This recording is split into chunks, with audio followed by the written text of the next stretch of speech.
Sisiketi navatendwa zvikuru nachishambwe Mazepe ari kuti iye vakamuitira rudo rusati rwamboitwa chero nehama yake chaiyo akugadzirira kuenda kumba kwake in 2 days. Welcome back to your channel. Please don't forget to like and subscribe. Vanoona mavhidhiyo edu tinokutendai zvikuru. Kune vaya vasati vasubscribe, please hit the subscribe button. Kuti nyaya dzeduka tive tichikupai dzichiri fresh, musazodzione dzakutoshova koi kushisha kushova kushisha suterwe zhira. Okay guys, so nyaya yedu inoti once again vanyorawo Mazepe vakati may God continue blessing you for the love you showed me mama. Sisi Ketty Masomera.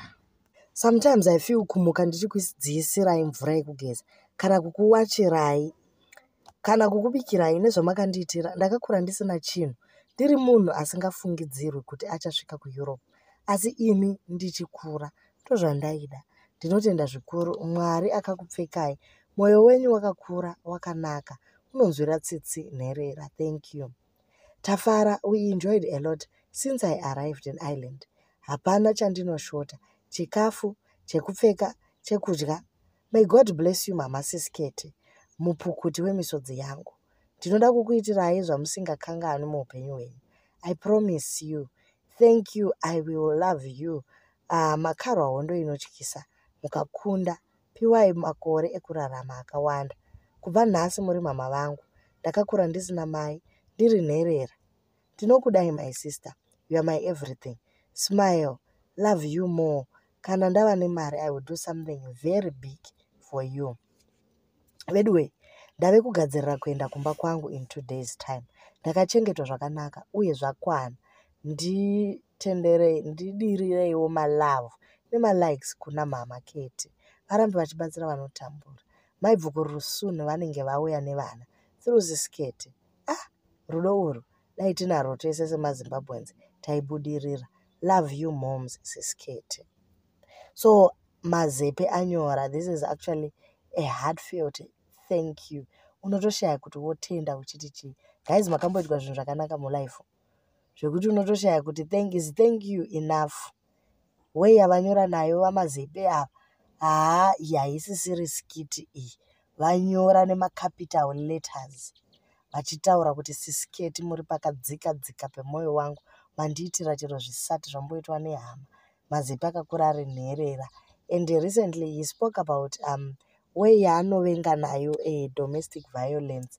Taura kati anasisi vake vaakatoluza munyaya domestic violence. So you actually see kuti he is actually a broken child Mazepe, on top of saying kuti akakura asina vabereki. Asi Siskete vamuratidza love yakakura yekuti vamutore vakamuisa mumba mavo, vakamukwidza ndege vakagadzirisa mapepa ese. Izvezvi vaabhizi kuprocessa mapepa ekuti mhuri igoteverawo. Zvakashamisa zvikuru guys. Personally inini I was shocked chaiyo. It's giving Zimbabwe shocked. Nekuti chakandishoka panyaya iyi ndechekuti Ketty munhu wekuti anongoita kunge benzi kudai. Anotuka vanhu Ketty, anotaura zvinhu zvinonyadzisa, unhu hwake hunoita kunge hwakashwenga, but apa she redeemed herself kuti ane rudo rusina chero maKristu acho anoenda kuchechi every day. Ane rudo rwakakura kudarika vanhu ivavo. Kutora chishambwe after aitwa chiseko paFacebook mai Mazoe, akabva angomutora akamubatsira munhu haasingazivi, stranger, achibva mutora akagara naye mumba. Masocialites akawanda ekuZimbabwe vashamisika neunhu hwaSiskete. Vakati guy, we never knew kuti we have such a heart. Totenda Mazepe akagara zvakanaka. Izvezvi abva ane iPhone 15, abva ane hembewo. Aita kunge asvikira kumba kwehama chaiko.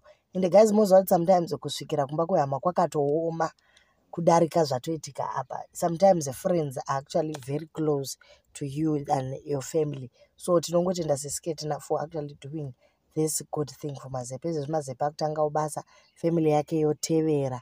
There's a lot that happened, a lot of mistakes dzakaitwa naMazepe in this whole journey, but through Siskete vakagona kumudzikinura kubva mupoverty, kubva nehumwe hunhu hwanga hwakumubata hwekuti adzoke kumusha.